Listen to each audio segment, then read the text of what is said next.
أعوذ بالله من الشيطان الرجيم بسم الله الرحمن الرحيم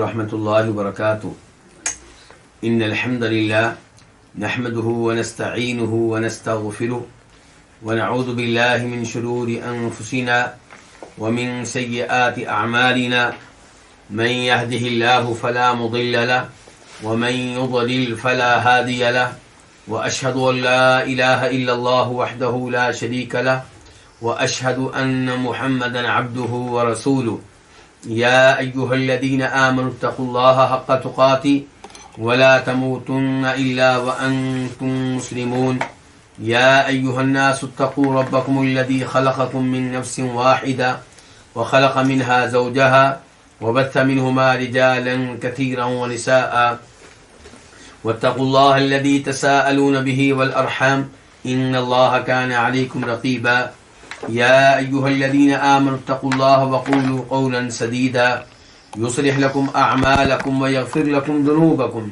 ومن يطع الله ورسوله فقد فاز فوزا عظيما أما بعد فإن خير الحديث كتاب الله وخير الهدي هدي محمد صلى الله عليه وسلم وشر الأمور محدثاتها وكل محدثة بدعة وكل بدعة ضلالة وكل ضلالة في النار.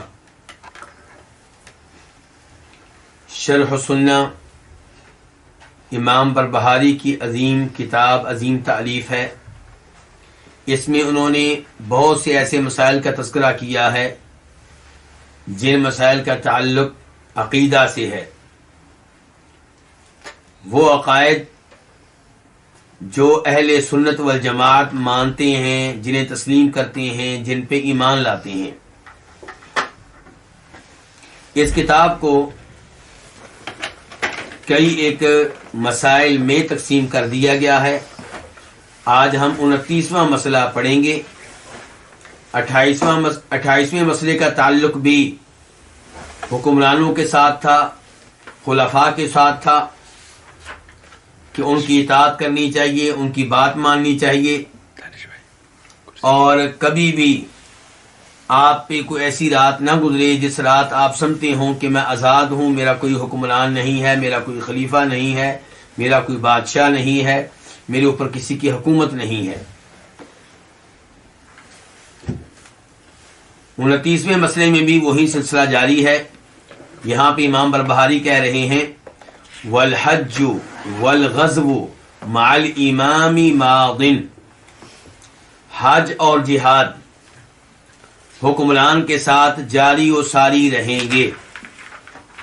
وصلاۃ الجمعۃ خلفہم جائزہ، اور نماز جمعہ ان کے پیچھے بالکل درست ہوگی. ویصلی بعدہا 6 رکعات، اور نمازی کو چاہیے کہ نماز جمعہ کے بعد 6 رکعتیں ادا کرے. یفصل بین کل رکعتین، ہر 2 رکعتوں کے مابین فاصلہ رکھے، یعنی کہ سلام پھیرے. ہاکذا قال احمد بن حنبل، اسی طرح کہا ہے امام احمد بن حنبل رحمہ اللہ نے.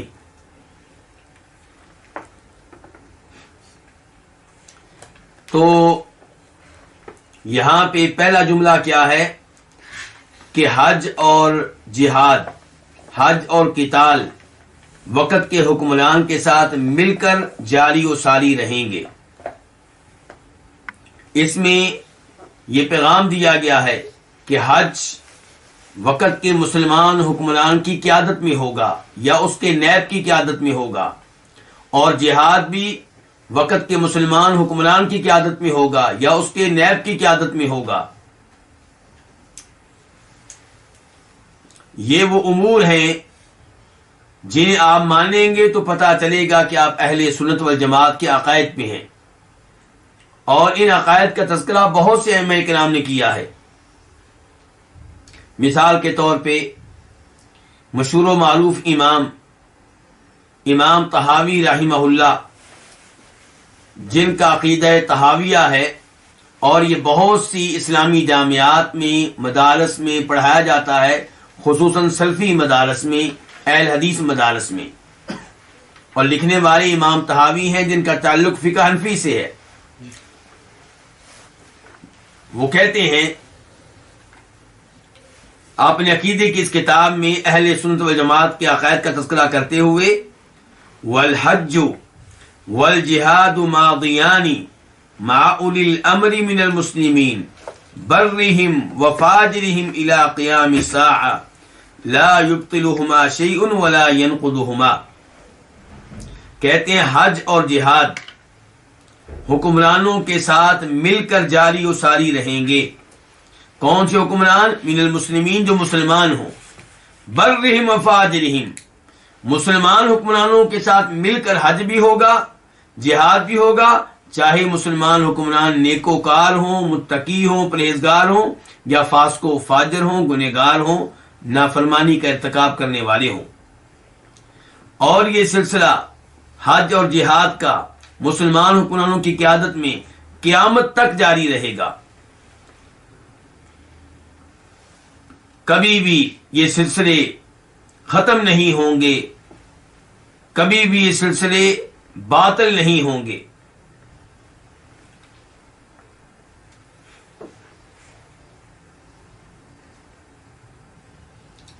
امام ابن ابی العز الحنفی، امام ابن ابی العز الحنفی جنہوں نے امام طحاوی کے عقیدے کی شرح لکھی ہے، وضاحت لکھی ہے، وہ کہتے ہیں کہ ان دو چیزوں کا تذکرہ خصوصی طور پہ کیوں ہوا ہے؟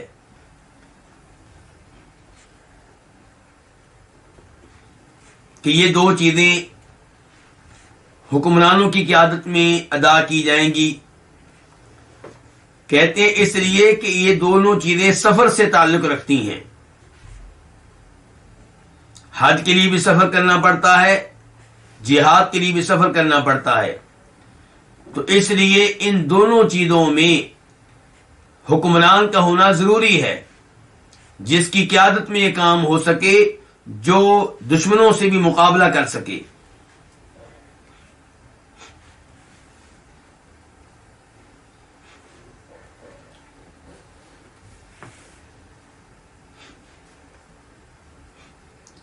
امام احمد بن حنبل رحمہ اللہ، ان کی بھی عقیدے کی مستقل کتاب ہے جس کا نام کیا؟ اصول السنہ. اس کتاب میں کہتے ہیں والغزو ماض مع الامراء الى یوم القیامہ البر والفاجر لا یترک. کہتے ہیں کہ جہاد حکمرانوں کے ساتھ مل کر قیامت کے دن تک جاری رہے گا، چاہے حکمران نیکوکار ہوں، متقی ہوں، پرہیزگار ہوں، یا فاسق و فاجر ہوں. لا یترک، جہاد کو ترک نہیں کیا جائے گا.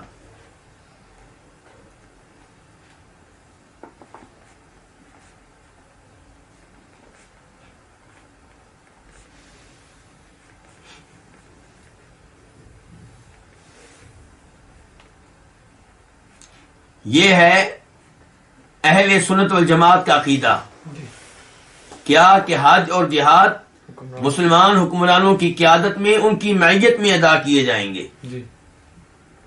اب اس کے مد مقابل گمراہ فرقوں کے عقائد کیا ہیں؟ سب سے پہلے آپ کو رافضہ کا عقیدہ بتانا چاہوں گا. ان کا عقیدہ یہ ہے کہ جہاد معطل رہے گا جب تک کہ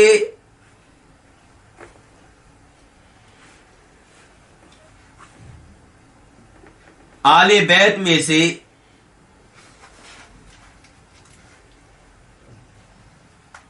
ان کا وہ خلیفہ،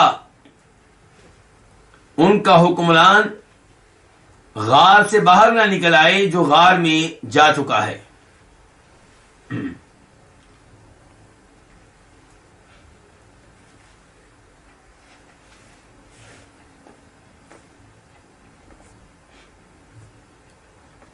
ہمارا کیا عقیدہ ہے کہ جہاد کبھی باطل نہیں ہوگا، ختم نہیں ہوگا، قیامت تک جاری رہے گا. اور ہمارے عقیدہ یہ بھی ہے کہ حکمران چاہے فاسق ہو چاہے فاجر ہو، اس کی قیادت میں کیا ہوگا؟ جہاد ہوگا۔ ان کا عقیدہ کیا ہے کہ سارے کے سارے حکمران جو ہوں گے، خلفاء ہوں گے، وہ کیا ہوں گے؟ معصوم ہوں گے،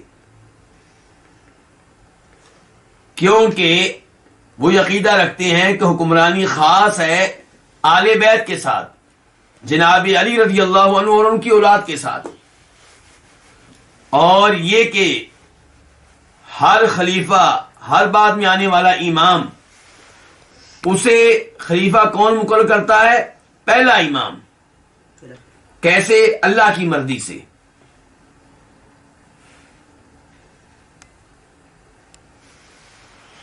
تو یہ سلسلہ ان کا جاری رہا، لیکن پھر جب ایک ان کے امام آئے، امام حسن عسکری،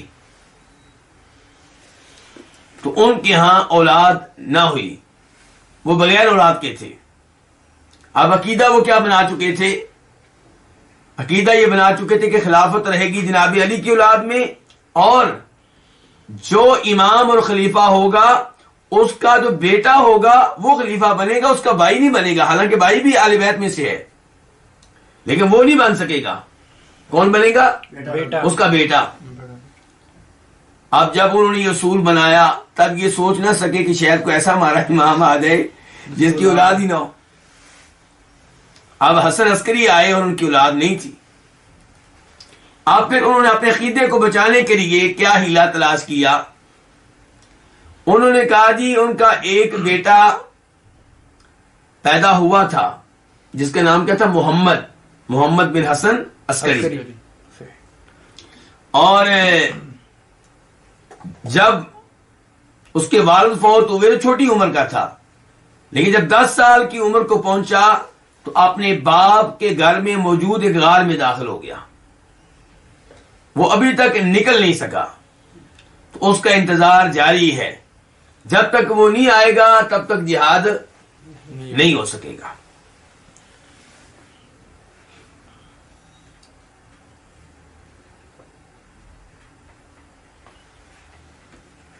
یہ کب غار میں داخل ہوا ہے؟ بقول ان کے 265 ہجری میں، جبکہ حقیقت یہ ہے کہ یہ جس کے بارے میں کہتے ہیں کہ غار میں داخل ہو گیا ہے، اس کا وجود ہی مشکوک ہے کہ وہ دنیا میں آیا بھی ہے کہ نہیں آیا، پیدا ہوا بھی ہے کہ نہیں۔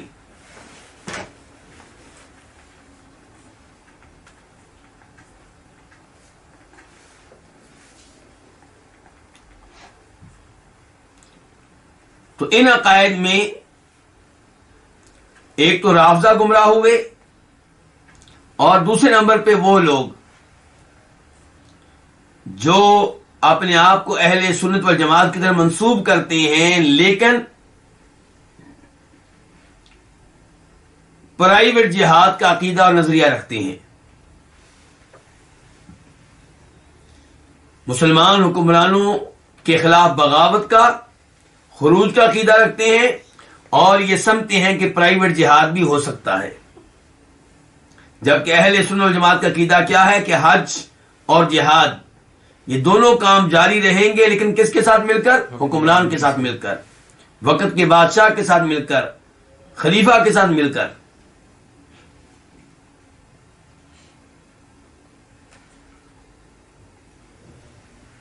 چاہے وہ فاسق ہو فاجر ہو۔ یہاں پہ ایک حدیث آپ کے سامنے رکھنا چاہوں گا۔ اس حدیث کو امام مسلم رحمہ اللہ روایت کرتے ہیں، اور اس کے راوی ہیں عوف بن مالک الاشجعی۔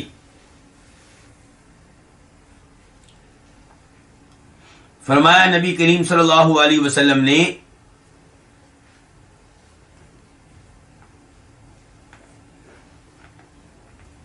خیار ائمتکم،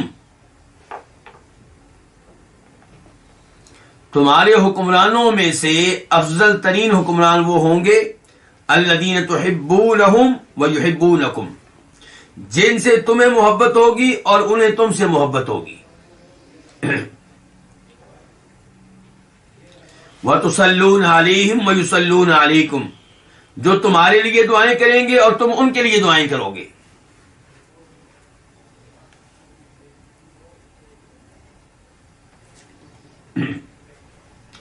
وشرار ائمتکم، اور تمہارے بدترین حکمران وہ ہوں گے الذین تبغضونہم ویبغضونکم، جن سے تمہیں نفرت ہوگی اور انہیں تم سے نفرت ہوگی. وتلعنونہم ویلعنونکم، تم ان پہ لعنتیں کرو گے اور وہ تم پہ لعنتیں کریں گے. یہ کہ تم کہو گے ہمارا یہ حکمران لعنتی ہے، اور وہ عوام کے بارے میں کہیں گے یہ عوام جو ہے بڑی لعنتی ہے. قال اوف بن مالک اشجعی کہتے ہیں ہم نے کہا یا رسول اللہ افلا ننابذهم عند ذلك، جب ایسے حکمران آئیں تو ہم انہیں تلوار کے ذریعے اقتدار سے ہٹانے کی کوشش نہ کریں. قال لا، آپ نے کہا نہیں یہ کام نہیں کرنا. ما اقاموا فیکم الصلاۃ، جب تک وہ تم میں نماز قائم کرتے رہیں. الا، یہ الفاظ سننے والے ہیں، آپ کہتے ہیں الا من ولی علیہ والن، جس کا کوئی حکمران بنا، فرآہ، تو اس نے اسے دیکھا کہ یاتی شیئا من معصیت اللہ، کہ وہ اللہ کی معصیت پہ مشتمل کوئی کام کرتا ہے. فَلْيَكْرَهْ مَا يَأْتِي مِن مَّعْصِيَةِ اللَّهِ، تو وہ اس معصیت سے نفرت کرے جس کا وہ ارتکاب کرتا ہے، اس گناہ سے نفرت کرے جس کا وہ حکمران ارتکاب کرتا ہے. وَلَا يَنزِعَنَّ يَدًا مِّن طَاعَتِهِ، لیکن اس کی اطاعت سے اپنا ہاتھ نہ کھینچے. اس حدیث پہ غور کریں. حکمران فرمایا بدترین، لیکن اس کے باوجود ان کی اطاعت کرنی ہے. گناہوں کا وہ ارتکاب کرتے ہیں، معاصی کا وہ ارتکاب کرتے ہیں، کون ہوئے؟ فاسق و فاجر. تو پھر بھی کہا جا رہا ہے ان کی اطاعت کیا رہے؟ جاری رہے. ان کی اطاعت سے ہاتھ کھینچنے کی اجازت نہیں ہے.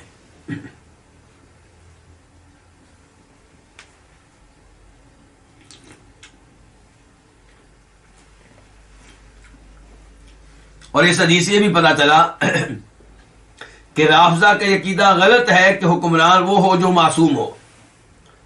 اب یہاں پہ آپ دیکھیں کہ آپ بتا رہے حکمران ایسے آئیں گے جو معاصی کا ارتکاب کریں گے، گناہوں کا ارتکاب کریں گے. اور آپ نے یہ نہیں کہا کہ ان کو اتارا جائے، بغاوت کا اعلان کر دیا جائے، انقلاب کا اعلان کر دیا جائے، ایسی بات نہیں کہی آپ نے.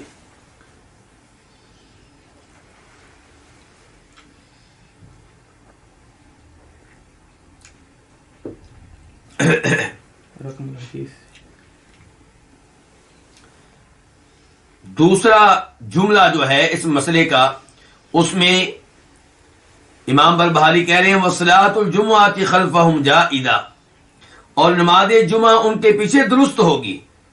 یعنی کہ آپ یہ نہ سمجھیں کہ چونکہ فاسق و فاجر ہے اس لیے ان کے پیچھے میری نماز نہیں ہوگی.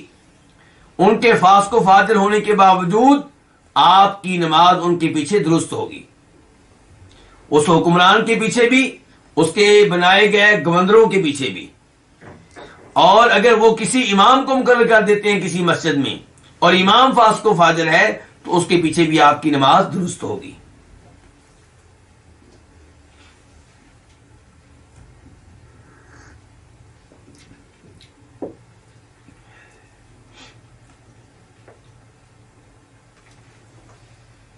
یہاں میں حجاج بن یوسف الثقفی کا تذکرہ کرنا چاہوں گا. حجاج بن یوسف ثقفی، محمد بن قاسم، یہ کیا لگتے ہیں؟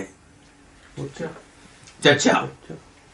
محمد بن قاسم جن کے ذریعے پاک و ہند میں اسلام پہنچا، خصوصاً سندھ کے علاقے میں، بلکہ ملتان تک پہنچ چکے تھے، نوجوان تھے.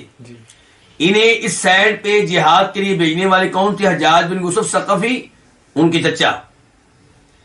حجاج بن یوسف ثقفی کے بارے میں یہ معروف ہے کہ وہ فاسق و فاجر قسم کا حکمران تھا.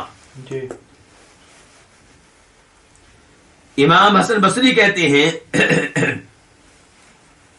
کہ ان الحجاج عذاب اللہ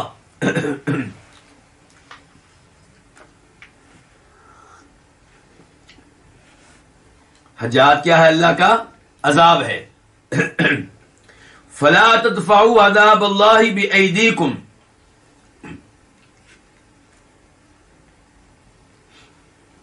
اللہ کا یہ عذاب اپنے ہاتھوں سے نہ ہٹاؤ. ولیکن علیکم بالاستکانۃ والتضرع، اللہ کا یہ عذاب جو آیا ہے اس سے نجات کیسے ملے گی؟ اللہ کی طرف رجوع کرو، اللہ کے سامنے گڑگڑاؤ. پھر حسن بصری ایت پڑھتے ہیں، دلیل دیتے ہیں قرآن سے اپنے اس موقف کے حق میں. کہتے ہیں، اللہ فرماتے ہیں سورہ مومنون میں ایت نمبر 76 میں 76، وَلَقَدْ أَخَذْنَاهُمْ بِالْعَذَابِ، ہم نے ان لوگوں کو عذاب میں مبتلا کیا. فَمَا اسْتَكَانُوا لِرَبِّهِمْ وَمَا تَضَرَّعُونَ، اللہ کے عذاب کا شکار بن جانے کے باوجود وہ اپنے رب کی طرف انہوں نے رجوع نہیں کیا، رب کے سامنے نہیں گڑگڑائے. اللہ ان لوگوں کی مذمت کر رہے ہیں جن پہ اللہ کا عذاب آئے پھر بھی اللہ سے رابطہ نہ کریں، پھر بھی اللہ سے توبہ نہ کریں، پھر بھی اللہ سے معافیاں نہ مانگیں، پھر بھی اللہ کی جانب رجوع نہ کریں. تو حسن بصری نے کیا کہا؟ حجاج کو اللہ کا عذاب کہا ہے. امام ذہبی رحمہ اللہ، امام ابن کثیر رحمہ اللہ، دونوں کیا ہے؟ مورخ ہیں اور اچھے مورخ ہیں. ہم یہ نہیں کہتے کہ معصوم ہیں، لیکن بہرحال بہت اچھے مورخ ہیں. دونوں نے حجاج بن یوسف کا تذکرہ جب کیا ہے تو ایسے الفاظ استعمال کیے ہیں جن سے پتہ چلتا ہے کہ وہ فاسق و فاجر تھا. اس سے اس کے ذریعے کئی نیک لوگ قتل ہوئے ہیں.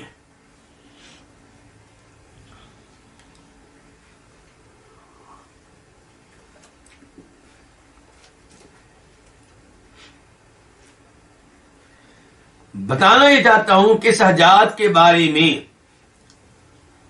اس حجاج کے ساتھ جو گورنر بن چکا تھا مکہ وغیرہ کا، یہ پورا علاقہ اس کی قیادت میں تھا، اس کی عمارت میں تھا. آپ دیکھیں، اسی لیے سندھ میں لشکر کس نے بھیجا؟ حجاج نے، کیونکہ عراق، مکہ، مدینہ، یہ سارے علاقے اس کی قیادت میں تھے.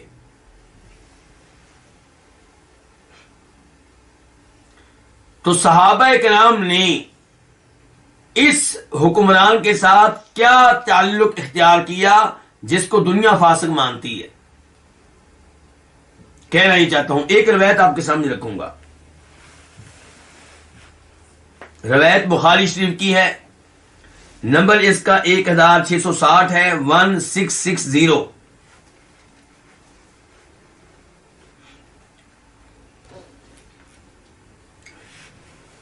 روایت کے راوی مشہور و معروف صحابی جناب عبداللہ بن عمر کے بیٹے سالم ہیں. سالم صحابی نہیں، آپ جانتے ہیں وہ کیا ہیں؟ تابعی ہیں، لیکن بہت بڑے عالم دین ہیں. ان کے بارے میں کہا جاتا ہے کہ یہ فقہائے سبع میں سے ہیں، کہ مدینہ کے 7 بڑے علماء کرام میں سے ایک ہیں. یہ کہتے ہیں کہ کتب عبد الملک ابن مروان الی الحجاج، کہ عبد الملک بن مروان جو خلیفہ وقت تھا اس نے حجاج بن یوسف کو خط لکھا. خط کیا لکھا؟ کہ اللہ یخالف ابن عمر فی الحج، کہ حج کے مسائل میں عبداللہ بن عمر کی مخالفت نہ کرنا.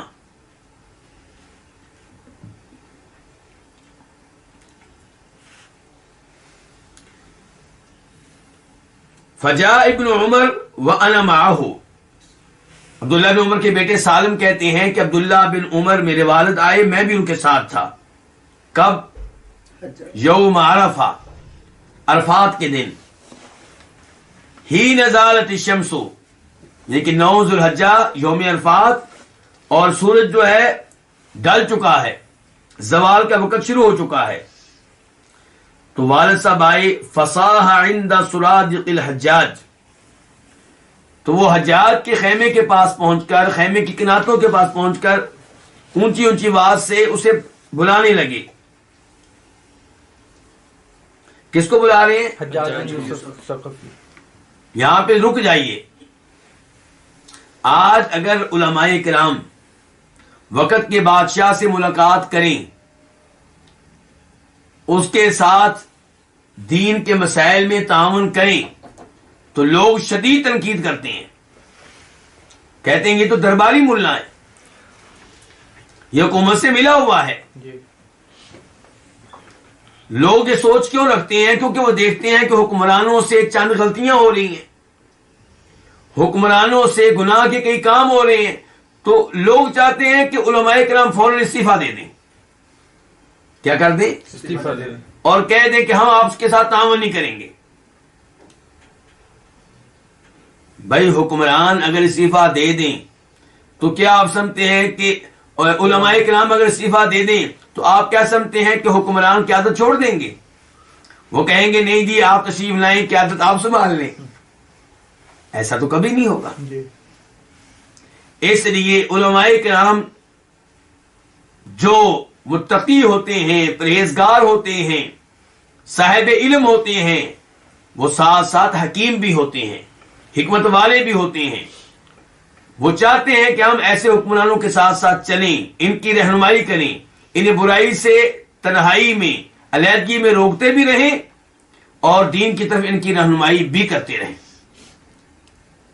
حکمران آپ سے کہے کہ ہمیں نماز پڑھائیں، حکمران آپ سے کہے کہ آپ حج کروائیں، حکمران آپ سے دین کے مسئلے سیکھے اور آپ کہیں کہ میں نہیں تمہیں مانتا، میں نہیں بتاؤں گا، تو آپ کے ایسا کرنے سے کیا ہو جائے گا؟ آپ کو حکم دیا گیا ہے کہ آپ دین کے مسائل میں لوگوں کی رہنمائی کریں. جیسے عام لوگ گنہگار ہوتے ہیں پھر بھی آپ ان کی رہنمائی کرتے ہیں، ایسے حکمران کی رہنمائی کریں، چاہے وہ گنہگار ہو، چاہے وہ فاسق و فاجر ہو. تو عبداللہ بن عمر صحابی ہیں، اور حکمران کون ہے؟ حجاج بن یوسف، جس کو دنیا کیا مانتی ہے؟ فاسق و فاجر. اوپر سے آرڈر آیا تھا گورنر کو، حجاج بن یوسف کو، کہ ان سے مل کر حج کرنا ہے اور کروانا ہے. تو عبداللہ بن عمر اگر موجودہ سوچ رکھتے تو کہتے جاؤ تم ظالم ہو، تم نے اتنے اللہ کے ولیوں کو قتل کیا، میں تم سے کوئی تعاون نہیں کروں گا. لیکن آپ دیکھیں خود آئے عبداللہ بن عمر. جی. اور ساتھ بیٹے ہیں سالم. تو جب عبداللہ بن عمر نے اسے وعدے دی فخرج، تو وہ نکلا. کون؟ حجاج بن یوسف. حجاج بن یوسف.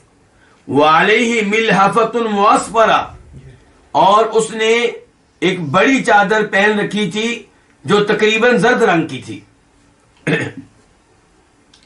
فقال ما لک یا ابا عبد الرحمن، حجاج نے کہا ابو عبد الرحمن کیا ہوا؟ مجھے وعدے دے رہے تھے، خیریت تو ہے؟ فقال الرواح ان كنت تريد سنہ، اگر سنت پہ عمل کرنا چاہتے ہو تو نکلو. کیا مطلب؟ ابھی تک تم خیمے میں بیٹھے ہوئے ہو، جی. اب خیمے سے نکلو اور نکل کے کیا دو؟ خطبہ دو. موجودہ دین کیا کہتا ہے کہ فاسق و فاجر حکمران کا خطبہ آپ کیوں سنیں؟ اس کی تقریر آپ کیوں سنیں؟ آپ کو تو احتجاج کرنا چاہیے، آپ کو تو جلوس نکالنا چاہیے. لیکن یہاں پہ عبداللہ بن عمر کہہ رہے ہیں اس شخص سے جسے وقت کے حکمران نے گورنر مقرر کیا ہے اور حج کی ذمہ داری اسے سونپی ہے، اس سے کہہ رہے ہیں بھائی نکلو. ان کے خطبہ کون دے گا؟ حجاج دے گا. عبداللہ بن عمر اگر موجودہ ذہن کے مالک ہوتے تو چند لوگوں کو لیتے اور مسجد میں جا کے ممبر پہ قبضہ کر کے بیٹھ جاتے الگ جماعت، اور کہتے کہ تو فاسق و فاجر ہے، ہم تمہاری حکومت نہیں مانتے، خطبہ ہم دیں گے، اور تو عالم دین بھی نہیں ہے، تو عالم دین بھی نہیں ہے.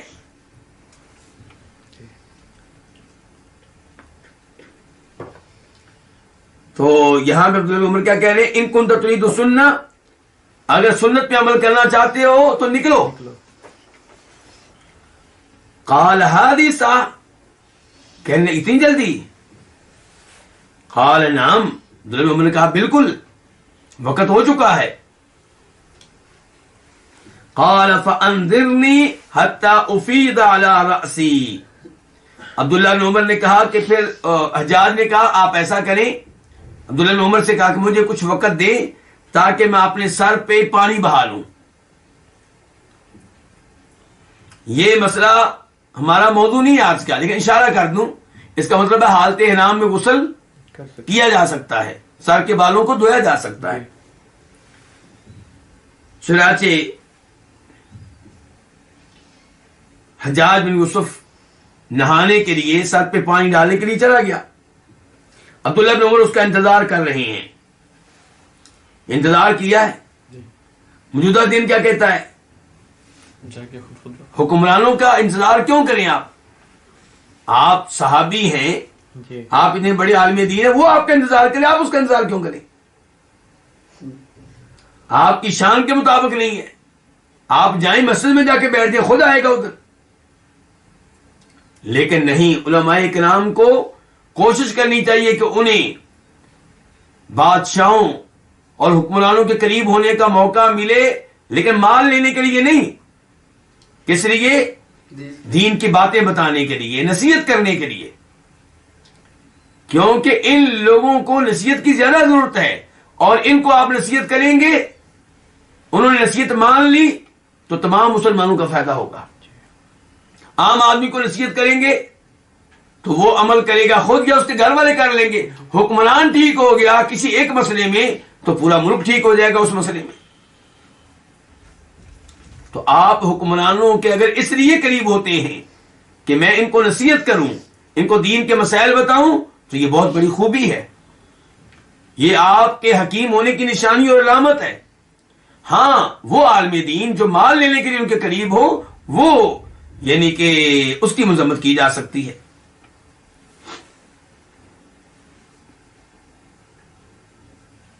سالم کہتے ہیں کہ پھر حجاج نکلا، فسار بینی و بین ابی، میرے اور میرے ابو کے درمیان میں وہ چل رہا ہے. جس حکمران کو دنیا کیا مانتی ہے، فاسق و فاجر، ایک طرف صحابی عبداللہ بن عمر ہے اور دوسری طرف ان کا بیٹا سالم تابعی، بہت بڑا عالم دین، پورا پروٹوکول دے کے اس کو لا رہے ہیں. فقلت، تو میں نے کہا، یہ کون کہہ رہے ہیں؟ سالم. ان کنت ترید السنہ فاقصر الخطبہ وعجل الوقوف. یہ ہے بادشاہوں کے قریب رہنے کا فائدہ عالم دین کو، کہ پہلے اس کو خیمے سے نکالا ہے تاکہ خطبہ لیٹ نہ کرے، نمازیں لیٹ نہ کرے. نکلو بھائی نکلو. اور اب جب ساتھ لے جا رہے ہیں، راستے میں کیا کر رہے ہیں؟ نصیحت کر رہے ہیں. یہ نہیں کہا کہ گورنر صاحب ذرا ایک پلاٹ میرے نام لکھ دیں. نہیں، ایسی بات نہیں ہے. دنیا نہیں مانگ رہے، بلکہ کچھ دے رہے ہیں. کیا دے رہے ہیں؟ دیکھیں، ان کنت ترید السنہ فاقصر الخطبہ. اگر سنت پہ عمل کرنا چاہتے ہو تو خطبے کو مختصر رکھنا اور خطبہ ختم کر کے نمازیں پڑھا کے لوگوں کو جلدی فارغ کر دینا تاکہ لوگ وقوف کر سکیں. وقوف عرفات آپ جانتے ہیں نا، بالکل حج کے ارکان میں سے ایک عظیم رکن ہے. فجعل ينظر الى عبد اللہ، تو حجاج دیکھنے لگا کس کی طرف؟ عبداللہ بن عمر کے چہرے کی طرف. یعنی کہ آپ کا بیٹا یہ کہہ رہا، آپ کیا کہتے ہیں؟ فلما رأى ذلك عبداللہ، جب عبداللہ بن عمر نے یہ دیکھا تو قال صدق، بالکل ٹھیک کہہ رہا ہے میرا بیٹا. تو یہ ہے علماء کا اور پبلک کا تعلق کس کے ساتھ؟ حکمرانوں کے ساتھ. خصوصاً وہ حکمران جو کیا ہوں؟ فاسق و فاجر ہوں. ان کے تو زیادہ علماء کرام کو قریب ہونا چاہیے. لیکن بار بار کہہ رہا ہوں، کس کام کے لیے؟ دین بتانے کے لیے، توحید بتانے کے لیے، عقیدہ ٹھیک کرنے کے لیے، اچھے انداز میں حکمران کو مکمل پروٹوکول دیتے ہوئے. کیونکہ عام آدمی سے بھی اگر آپ غلط انداز میں بات کریں گے تو آپ کی بات نہیں سنے گا. حکمران کیسے سن سکتا ہے؟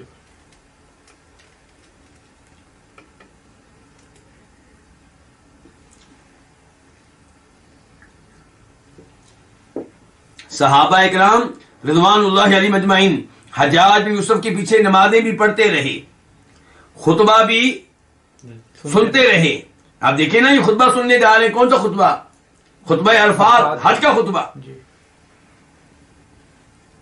تو ہمارا موضوع کیا تھا کہ حج اور جہاد حکمران کے ساتھ جاری و ساری رہے گا اور جمعہ کی نماز ان کے پیچھے درست ہے.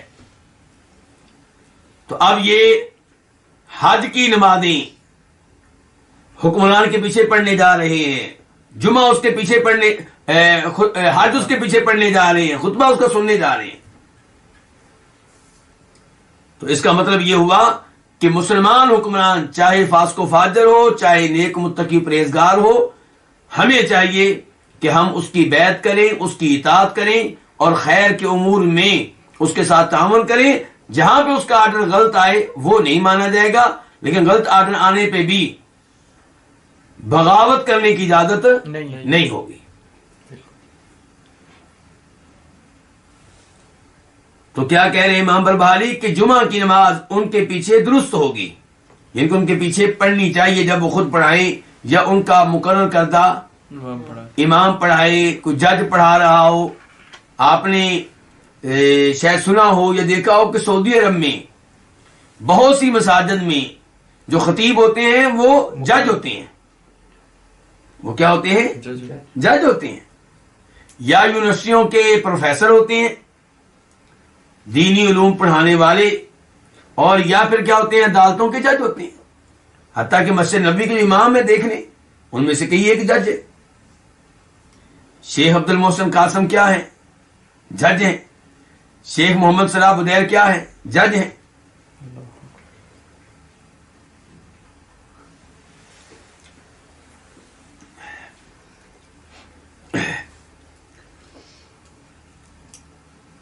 اس کے بعد بلکہ یہاں پہ امام احمد بن حنبل کا قول میں نقل کرنا چاہوں گا. امام احمد بن حنبل سے کہا گیا صلاۃ الجمعۃ والعیدین جائزۃ خلف الائمۃ البر والفاجر ما داموا یقیمونها. یہ سوال کیا جا رہا ہے کہ امام صاحب آپ یہ بتائیں کہ نماز جمعہ اور نماز عید یہ اس حکمران کے پیچھے درست ہوگی جو فاسق و فاجر ہو؟ تو کہنے لگے نعم، بالکل. امام احمد کا یہ فتویٰ، امام احمد کا یہ قول امام خلال نے اپنی کتاب السنہ میں نقل کیا ہے. اور آپ سب جانتے ہیں کہ امام احمد بن حنبل رحمہ اللہ کے ساتھ حکمرانوں نے کیا سلوک کیا اور انہوں نے حکمرانوں کے ساتھ کیا سلوک کیا. امام احمد بن حنبل کے زمانے کے حکمران گمراہ فرقے معتزلہ سے متاثر ہو گئے اور انہوں نے یہ عقیدہ اپنا لیا کہ قرآن کریم اللہ کی صفت نہیں ہے بلکہ اللہ کی کیا ہے؟ مخلوق ہے. ہمارا عقیدہ یہ ہے کہ قرآن اللہ کا کلام ہے، اللہ کی یہ گفتگو ہے، اللہ کا یہ قول ہے، تو اس لیے اللہ کی صفت ہے. وہ کہتے ہیں نہیں، یہ اللہ کی مخلوق ہے، اللہ کی صفت نہیں ہے. یعنی کہ اللہ رب العزت نے یہ کلام کسی اور چیز میں پیدا کر دیا، اس نے کلام کیا تو اس کا یہ کلام ہے. جیسے میرا کلام جو ہے، آپ کا کلام یہ کیا اللہ کی مخلوق ہے، کوئی شک نہیں اس میں. بالکل میں جو گفتگو کر رہا ہوں، آپ جو گفتگو کرتے ہیں وہ کیا ہے؟ وہ اللہ کی کیا ہے؟ مخلوق ہے. تو کہتے تھے قرآن بھی اللہ کی مخلوق ہے، اللہ کی صفت نہیں ہے. امام احمد بن حنبل کہتے تھے کہ یہ کیا ہے؟ اللہ کی صفت ہے. امام احمد بن حنبل کو اپنے اس عقیدے پہ ڈٹ جانے کی وجہ سے بہت سی پریشانیوں کا سامنا کرنا پڑا. انہیں قید کیا گیا، انہیں کوڑے مارے گئے، انہیں سزائیں دی گئیں.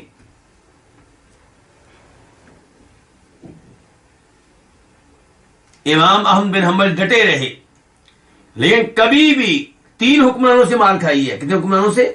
3 سے. لیکن کبھی بھی کسی حکمران کے خلاف بددعا نہیں کی اور کبھی بھی بغاوت کا اعلان نہیں کیا، بلکہ ان کے بارے میں مشہور ہے کہ وہ کہا کرتے تھے کہ اگر مجھ سے یہ کہا جائے، یعنی کہ اللہ کی طرف سے مسئلہ سمجھانے کے لیے کہتے تھے کہ اگر مجھ سے کہا جائے کہ احمد تمہیں ایک ایسی دعا کرنے کی اجازت ہے جو پکی قبول ہوگی، گارنٹی ہے. تو کہتے تھے میں وہ دعا اپنے لیے نہیں کروں گا. کس کے لیے کروں گا؟ حکمران کے لیے. کیونکہ حکمران اگر ٹھیک ہو گیا تو رعایا بھی ٹھیک ہو جائے گی، اور دعا اپنے لیے کروں گا تو میرا ذاتی فائدہ ہوگا. تو ہمیں ان ائمہ کرام کی سیرت سے، زندگی سے سبق حاصل کرنا چاہیے. تو امام احمد بن حنبل یہاں پہ کیا کہہ رہے ہیں؟ وَيُصَلِّي بَعْدَهَا 6 رکعات. امام بربہاری کہہ رہے ہیں کہ امام احمد کا عقیدہ ہے کہ نماز جمعہ کے بعد کتنی رکعتیں ادا کریں؟ 6. اب یہ جو بات کرنے لگے ہیں اس کا عقیدے سے کوئی تعلق نہیں ہے، لیکن نماز جمعہ کا تذکرہ آیا تو ساتھ یہ بات بھی ذکر کر دی. کہتے ہیں کہ نماز جمعہ کے بعد 6 رکعتیں ادا کرے. یفصل بین کل رکعتین، ہر 2 رکعتوں کے درمیان فاصلہ قائم کرے. فاصلہ کیسے قائم کرے؟ سلام پھیر کر. یہ کہ 6 رکعتیں اکٹھی نہیں ہوں گی، 2 2 2.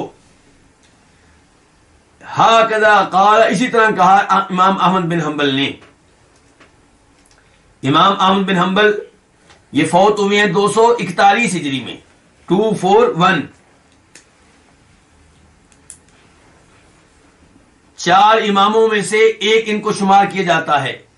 امام شافعی کے خاص شاگرد ہیں، امام بخاری کے استاد ہیں.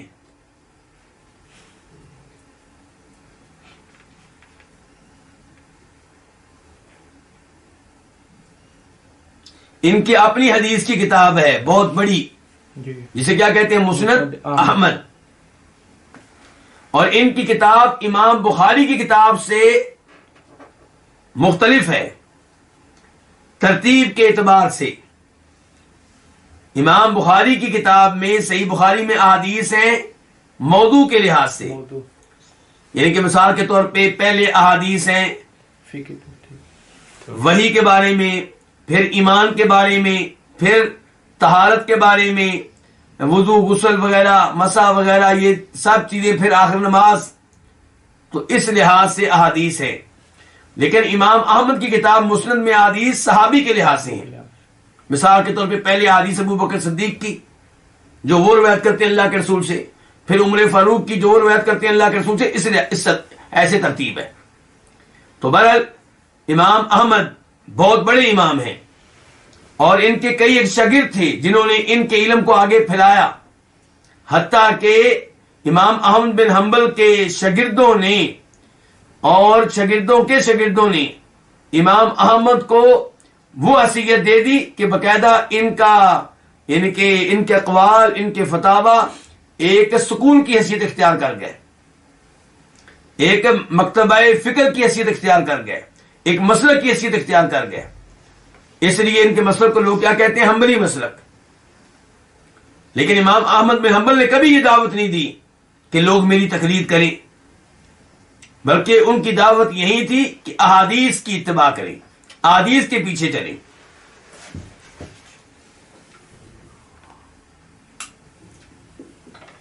تقلید سے منع کیا کرتے تھے، روکا کرتے تھے. تو یہاں پہ جمعہ کے بعد کی رکعتیں بتائی جا رہی ہیں. یہ تو آپ جانتے ہیں کہ نماز جمعہ سے پہلے سنتے نہیں ہیں. پبلک میں مشہور ہے کہ نماز جمعہ سے پہلے کی سنتے ہیں، نماز جمعہ کے بعد کی سنتے ہیں. لیکن صحیح بات یہ ہے کہ نماز جمعہ سے پہلے کوئی سنتے نہیں ہیں. نماز جمعہ سے پہلے کیا ہے؟ نوافل، خصوصاً تحیۃ المسجد. فرماتے ہیں نبی کریم صلی اللہ علیہ وسلم، جب بھی تم اس کوئی مسجد میں آئے تو 2 رکعتیں پڑھے بغیر نہ بیٹھے. بخاری مسلم کی حدیث ہے. بلکہ نبی کریم صلی اللہ علیہ وسلم خطبہ دے رہے تھے تو ایک صحابی سلیک الغطفانی وہ آ کر بیٹھ گئے. آپ نے خطبہ روک کر پوچھا، سلیک 2 رکعتیں ادا کی ہیں؟ کہنے لگے نہیں. فرمایا اٹھو اور 2 رکعتیں ادا کرو. اس سے آپ اندازہ لگا سکتے ہیں تحیۃ المسجد کا کہ خطبہ ہو رہا ہے تب بھی آپ یہ 2 رکعتیں ادا کریں گے، اگرچہ مختصر ادا کریں گے. تو کہنے کا مطلب یہ ہے کہ نماز جمعہ سے پہلے سنتے نہیں ہیں. نفل ہیں جتنے آپ پڑھ لیں، 2 پڑھ لیں، 4 پڑھ لیں، 6 8 10 12، جتنے آپ پڑھتے رہیں انشاءاللہ ٹھیک ہوں گے. لیکن نماز جمعہ کے بعد سنتے ہیں وہ کتنی ہے؟ یہاں پہ امام بربہاری بتا رہے ہیں 6، اور نسبت کر رہے ہیں اس قول کی کس کی طرف؟ امام احمد بن حنبل کی، امام احمد بن حنبل کی طرف. ہم دیکھتے ہیں احادیث سے ہمیں کیا ملتا ہے اس بارے میں. پہلے نمبر پہ وہ حدیث جسے عبداللہ بن عمر روایت کرتے ہیں.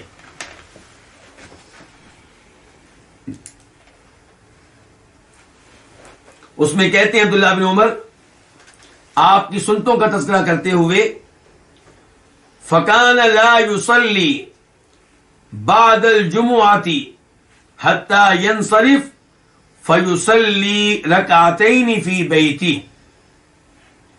آپ نماز جمعہ کے بعد کوئی نماز ادا نہیں کرتے تھے یہاں تک کہ گھر آ جاتے اور گھر میں پہنچ کر 2 رکعتیں ادا کیا کرتے تھے.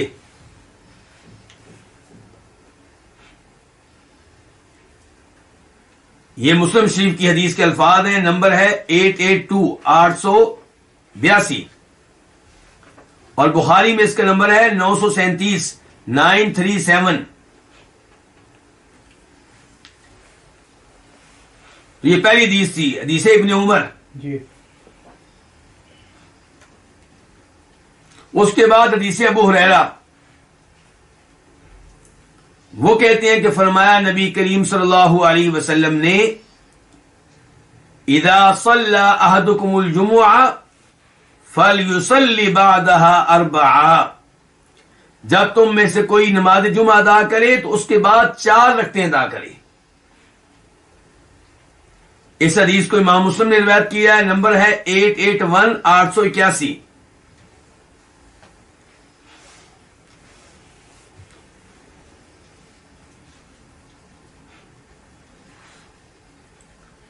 اس حدیث کے راویوں میں سے ایک راوی ہے سہیل، اور غالباً یہ سہیل بن ابو صالح ہیں. یہ کہتے ہیں حدیث بیان کرنے کے بعد، فَإِنْ عَجِلَ بِكَ شَيْءٌ، اگر کسی وجہ سے آپ جلدی میں ہوں، فَصَلِّ رَكَعَتَيْنِ فِي الْمَسْجِدِ، تو آپ 2 رکعتیں مسجد میں ادا کر لیں، وَرَكَعَتَيْنِ إِذَا رَجَعْتَ، اور 2 رکعتیں آپ گھر میں پہنچ کر ادا کر لیں.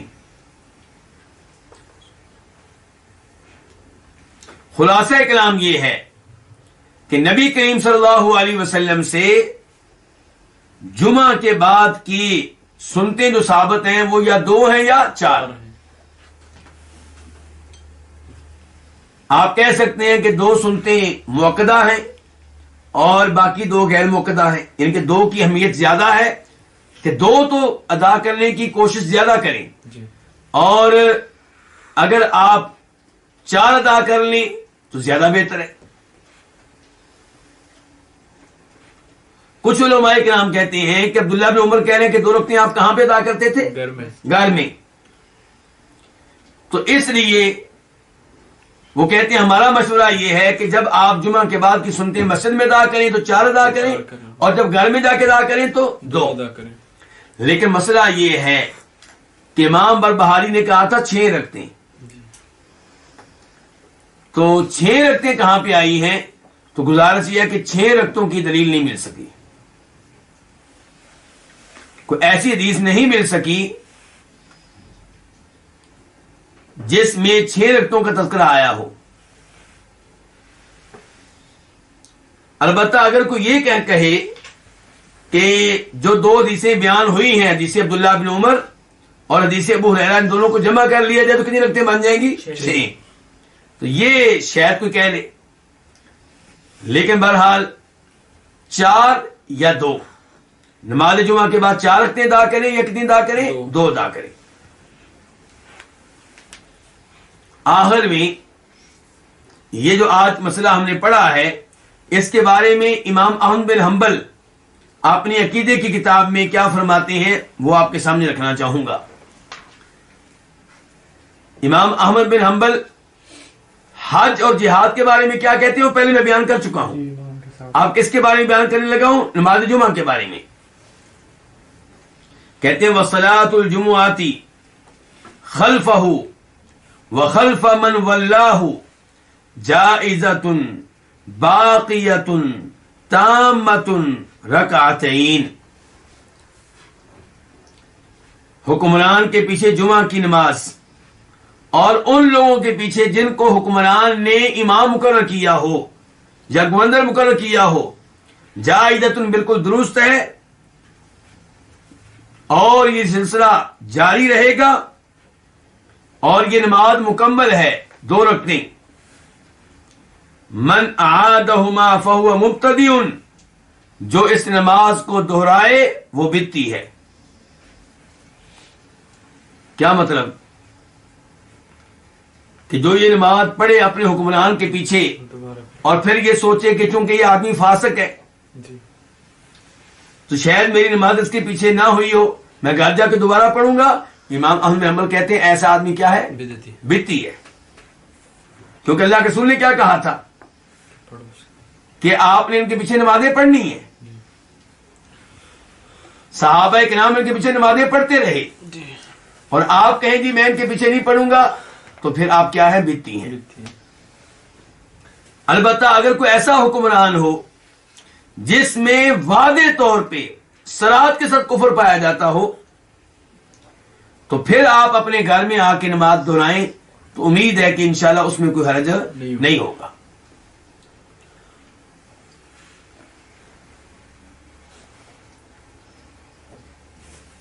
تو لیکن اس حکمران پہ کفر کا فتویٰ آپ نہیں لگائیں گے، یہ بھی خیال رہے۔ کفر کا فتویٰ نام لے کر آپ نہیں لگا سکتے، لیکن آپ نے اس میں واضح طور پہ کفریہ امور دیکھے ہیں تو آپ اپنی نماز کے معاملے میں احتیاط کر سکتے ہیں، کیونکہ یہ بدعت وہ ہو گئی جو دائرہ اسلام سے خارج کر دینے والی ہے۔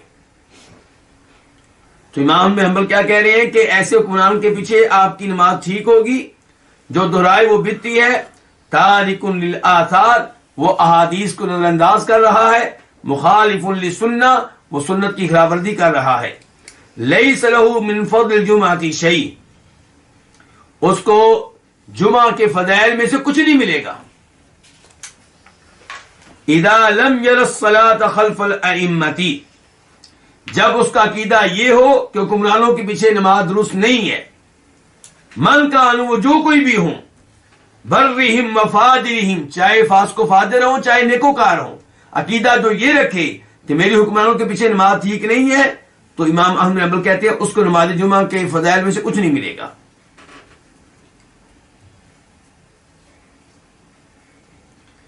کہتے ہیں فالسنۃ بأن یصلی معہم رکعتین، سنت طریقہ یہ ہے کہ آپ ان کے ساتھ 2 رکعتیں ادا کریں۔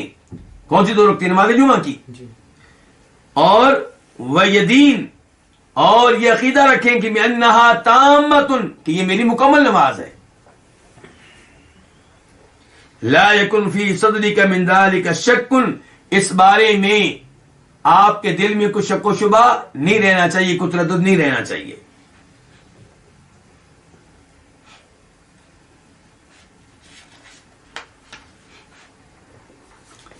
اب ہم منتقل ہوتے ہیں مسئلہ نمبر 30 کی طرف۔ مسئلہ نمبر 30 میں امام بربہاری کہتے ہیں والخلافت فی قریش، خلافت کن میں رہے گی؟ قریش میں رہے گی۔ الی ان ینزل عیسی ابن مریم علیہ السلام، کب تک قریش میں رہے گی؟ یہاں تک کہ عیسیٰ بن مریم علیہ السلام کا نزول ہو جائے، وہ اتر آئیں آسمانوں سے، وہ تشریف لے آئیں۔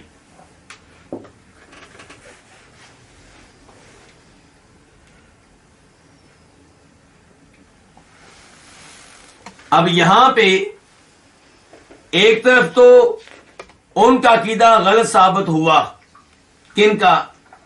جو کہتے ہیں کہ خلافت حق ہے صرف آل بیت کا، جناب علی رضی اللہ عنہ اور ان کی اولاد کا، کسی اور کو امامت کا، خلافت کا حق نہیں ہے۔ جبکہ صحیح بات یہ ہے کہ خلافت کن کا حق ہے؟ قریش کا۔ اس میں آل بیت بھی داخل ہیں، دوسرے لوگ بھی داخل ہیں، کیونکہ قریش ایک وسیع و عریض قبیلہ ہے، اس قبیلے کا حصہ بنو ہاشم آل بیت بھی ہیں اور دیگر لوگ بھی ہیں۔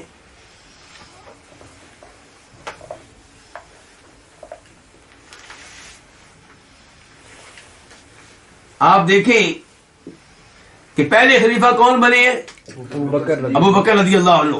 کسی صحابی نے یہ اعتراض نہیں کیا کہ آپ خلافت کے حقدار نہیں ہیں کیونکہ آپ ہاشمی نہیں ہیں، کیونکہ آپ آل بیت میں سے نہیں ہیں، بلکہ سب نے ان کو خلیفہ مانا ہے اور سب نے ان کی بیعت کی ہے. تو پتہ چلا کہ یہ صحابہ کرام کا اجماعی اور اتفاقی عقیدہ تھا کہ خلافت کن میں رہنی چاہیے؟ قریش میں. یعنی کہ یہ عقیدہ ان کا نہیں تھا کہ خلافت صرف آل بیت میں رہے گی، جناب علی کی اولاد میں رہے گی. یہ ان کا عقیدہ نہیں تھا. اگر ان کا یہ عقیدہ ہوتا تو ابو بکر صدیق کے بعد جناب علی کو بناتے، لیکن انہوں نے کس کو بنایا؟ جناب عمر کو. آپ کہیں گے جناب عمر کو تو مقرر کیا کس نے؟ ابو بکر صدیق نے. لیکن وہ بغاوت کر سکتے تھے، مشورہ دے سکتے تھے. جناب صدیق کو یہ کہہ کے روکنے کی کوشش کرتے کہ بھئی خلافت قریشیوں کا حق نہیں بلکہ بنی ہاشم کا حق ہے، آل بیت کا حق ہے. ایسا کچھ نہیں ہوا.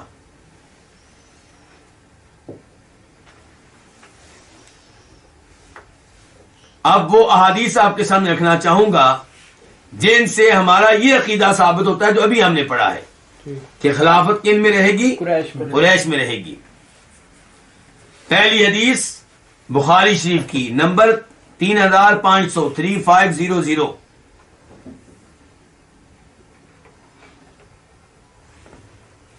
حدیث کو روایت کرنے والے صحابی جناب امیر المؤمنین معاویہ بن ابو سفیان رضی اللہ تعالی عنہما ہے.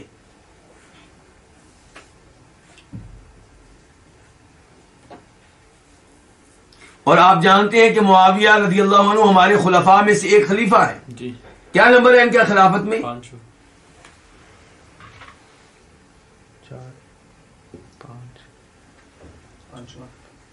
6 نمبر ہے ان کا. حضرت حسن وزیر ابو بکر، عمر، عثمان، علی، حسن، معاویہ رضی اللہ تعالیٰ عنہم. اللہ ان سب پہ راضی ہو چکا، اللہ ان سب پہ راضی ہو جائے. تو جناب معاویہ کی حدیث ہے، ان کی بیان کردہ حدیث ہے. وہ کہتے ہیں کہ میں نے یہ حدیث سنی ہے نبی کریم صلی اللہ علیہ وسلم سے کہ ان ھذا الامر فی قریش،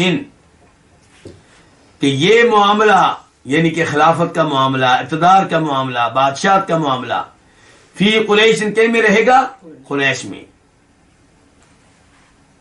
لا یعادیہم احد الا کبہ اللہ علی وجہہ، اس معاملے میں جو بھی ان سے دشمنی برتے گا اللہ تعالیٰ اسے اس کے چہرے کے بل اوندا کر دے گا، اللہ اسے ذلیل و رسوا کر دے گا.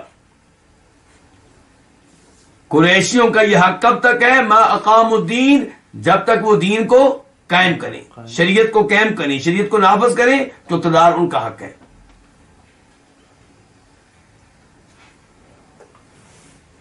دوسری حدیث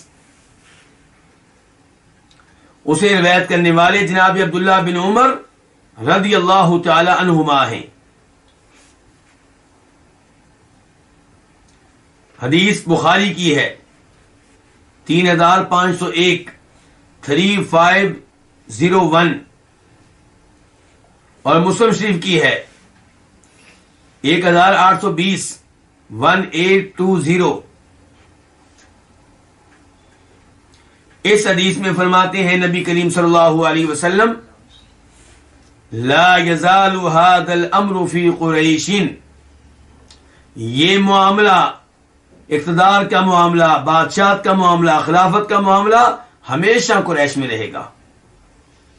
لفظ کیا بولا آپ نے؟ لا یزال، ہمیشہ. ما بقی منہم اثنان، جب تک کہ ان میں 2 بھی آدمی موجود ہیں خلیفہ انہی میں سے کوئی بنے گا.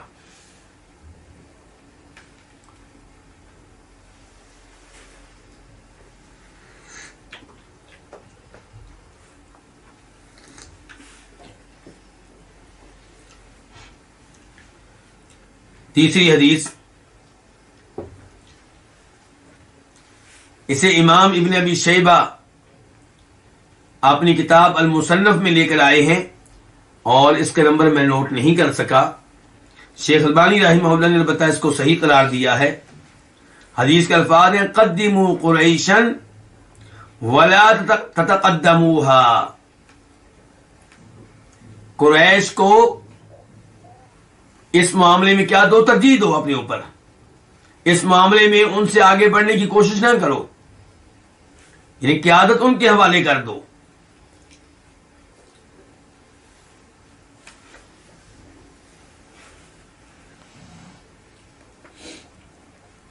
یاد رہے کہ یہ سب احادیث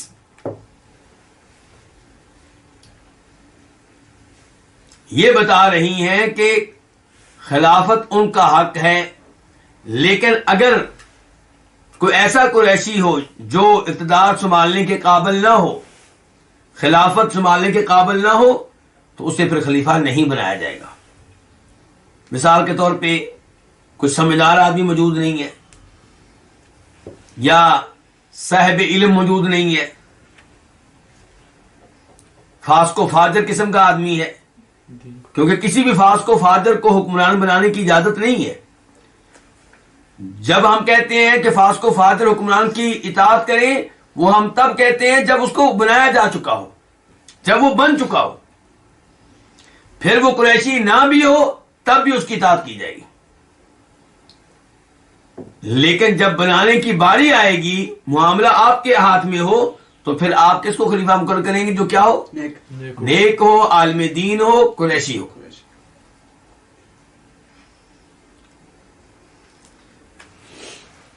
تین حدیث آپ لکھ چکے ہیں. چوتھے نمبر پہ لکھیں جناب ابوبکر صدیق کے الفاظ. آپ جانتے ہیں کہ جب اللہ کے رسول علیہ الصلوۃ والسلام فوت ہوئے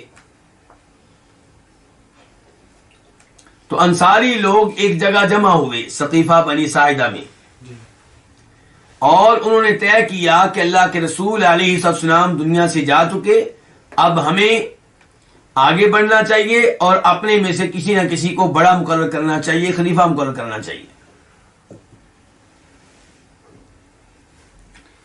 اس اجتماع کے بارے میں، اس میٹنگ کے بارے میں اطلاع مل گئی کس کو؟ جناب ابو بکر کو اور جناب عمر کو. دونوں وہاں پہ پہنچے، دیگر صحابہ کرام بھی ساتھ تھے، خصوصاً ابو عبیدہ بن جراح. وہاں پہ مذاکرات ہوئے، گفتگو ہوئی. تو ایک انصاری شخص جو خطیب تھا، اس نے اپنی خطابت کے انداز میں بتایا کہ ہمارے کیا فضائل ہیں، ہماری اسلام کے لیے کیا خدمات ہیں، ہماری کیا قربانیاں ہیں، تو اس لیے اقتدار ہمارا حق بنتا ہے. تو جناب ابوبکر صدیق نے اس کی گفتگو سننے کے بعد، اس کی تقریر سننے کے بعد کہا ما ذکرتم فیکم من خیر فانتم له اہل. ما ذکرتم فیکم من خیر فانتم له اہل. تم لوگوں نے جو اپنی خوبیاں ذکر کی ہیں تو یقیناً یہ خوبیاں تم میں پائی جاتی ہیں، یہ کارنامے تم لوگوں نے سر انجام دیے ہیں، یہ قربانیاں تم نے دی، ہم مانتے ہیں.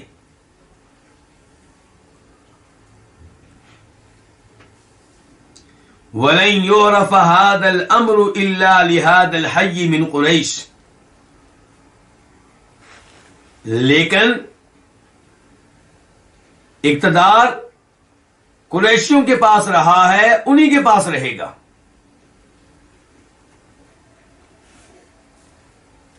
ہم اوسط العرب نسبا ودارا. وہ عربوں میں سب سے زیادہ فضیلت والے ہیں، سب سے بہتر ہیں، نسب کے لحاظ سے بھی اور قبیلے کے لحاظ سے بھی.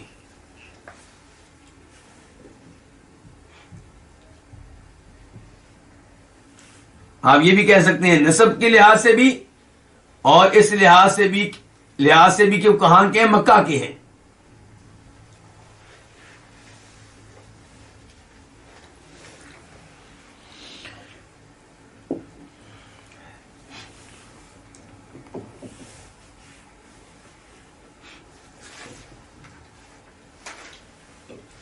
تو ان احادیث سے اور جناب صدیق کے ان الفاظ سے کیا پتہ چلا کہ قیادت کن کا کیا؟ قریشیوں کا.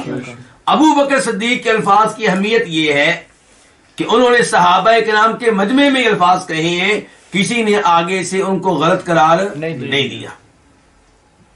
ان لوگوں نے بھی جو طے کر رہے تھے کہ خلیفہ ہم میں سے ہوگا، ان کو بھی ضرورت نہیں ہوئی کہ وہ کہیں کہ آپ کی بات غلط ہے۔ اس سے آپ اندازہ لگا سکتے ہیں کہ اس بات کی اسلام میں کیا اہمیت ہے۔ تو اب واپس آئیں آپ امام بربہاری کے الفاظ کی طرف۔ وہ کہہ رہے ہیں خلافت قریش میں ہوگی کب تک؟ الی ان ینزل عیسی ابن مریم، اس وقت تک جب نزول فرمائیں گے کون؟ عیسیٰ بن مریم علیہ السلام۔ اس عبارت میں امام بربہاری اشارہ کر رہے ہیں ایک دو احادیث کی طرف۔ احادیث کیا ہیں؟ احادیث بتانے سے پہلے احادیث کا مفہوم بتا دوں۔ جب عیسیٰ علیہ السلام نزول فرمائیں گے تو اس وقت مسلمانوں کا حکمران کون ہوگا؟ امام مہدی۔ اور امام مہدی کے بارے میں اللہ کے رسول نے وضاحت کی ہے صلی اللہ علیہ وسلم نے، آپ نے پشین گوئی کی ہے، آپ نے بشارت دی ہے کہ وہ میری نسل میں سے ہوگا، وہ آل بیت میں سے ہوگا۔ اس کا مطلب یہ کہ جناب عیسیٰ علیہ السلام جب آئیں گے تب بھی حکمران کون ہوگا؟ ایک قریشی ہوگا۔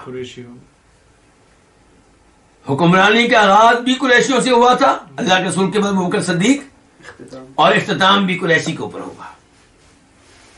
اب احادیث آپ لکھ لیں اس بارے میں۔ اچھا، وہ مہدی جو ہوگا اس کا نام کیا ہوگا؟ محمد بن عبداللہ، سیدہ فاطمہ کی اولاد میں سے ہوں گے۔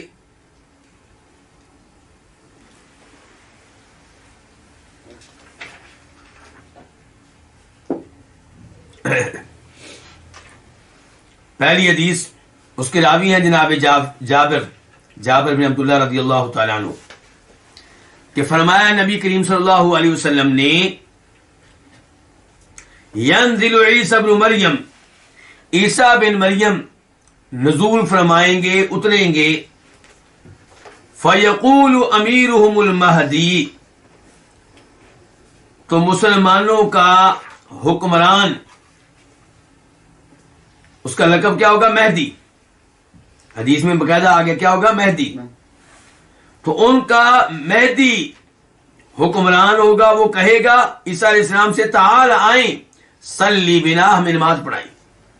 فیقول، تو وہ کہیں گے، لا، نہیں، ان بعضہم امیر بعض، تم میں سے کوئی دوسروں کا حکمران بنے گا۔ تکریمت اللہ لہذی الامہ، اللہ نے اس امت کو اعزاز بخشا ہے کہ تم ہی میں سے ایک باقی سب کی کیا کرے گا؟ قیادت کرے گا اور باقی سب پہ حکمرانی کرے گا۔ یہ حدیث جو ہے مسلم شریف میں آئی ہے، اس کا نمبر ہے 156 156۔ لیکن یہ ذہن میں رہے کہ مسلم میں المہدی کا لفظ نہیں ہے، یہ حدیث پوری موجود ہے لیکن لفظ مہدی کے بغیر۔ لیکن مسلم شریف میں یہ ہے کہ مسلمانوں کا حکمران کہے گا عیسیٰ علیہ السلام سے کہ آئیں نماز پڑھائیں، وہاں مہدی کا لفظ نہیں ہے۔ لیکن مہدی کا لفظ آیا ہے اس حدیث میں، وہ ہمیں کیسے پتا چلا؟ امام ابن القیم رحمہ اللہ نے یہ حدیث ذکر کی ہے اپنی کتاب المنار المنیف میں۔ کس کتاب میں؟ المنار المنیف۔ اور ساتھ پوری سند بھی ذکر کی ہے۔ تو وہاں پہ وہ کہتے ہیں کہ اس حدیث کو روایت کیا ہے امام الحارث بن ابی اسامہ نے اپنی مسند میں، اور امام ابن القیم اس کی سند بھی ذکر کرتے ہیں اور پھر بتاتے ہیں کہ اس کی سند قابل قبول ہے۔ ویسے یہ حدیث کہاں آئی ہے؟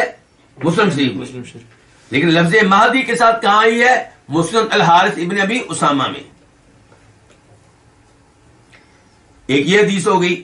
دوسری حدیث امام ابن ماجہ روایت کرتے ہیں اور حدیث کا نمبر ہے 4085 4085۔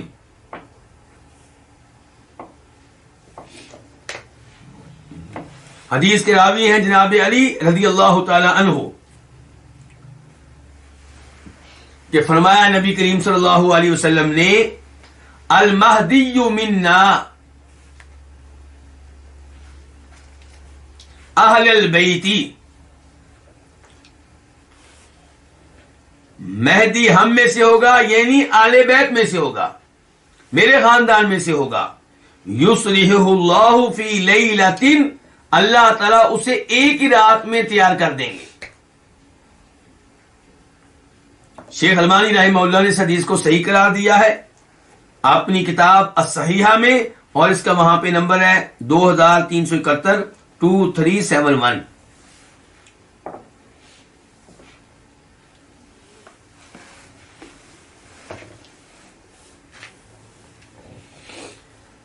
تو خلاصہ کلام یہ ہے کہ خلافت جو ہے شریعت یہ چاہتی ہے کہ خلافت کن میں رہے؟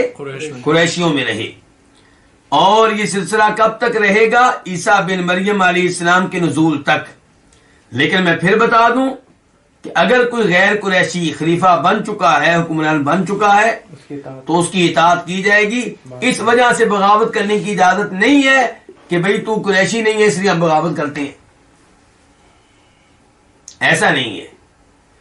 بلکہ فاسق و فاجر خلیفہ بن جائے اور وہ اقتدار سنبھال لے تو تب بھی بغاوت کرنے کی اجازت نہیں ہے.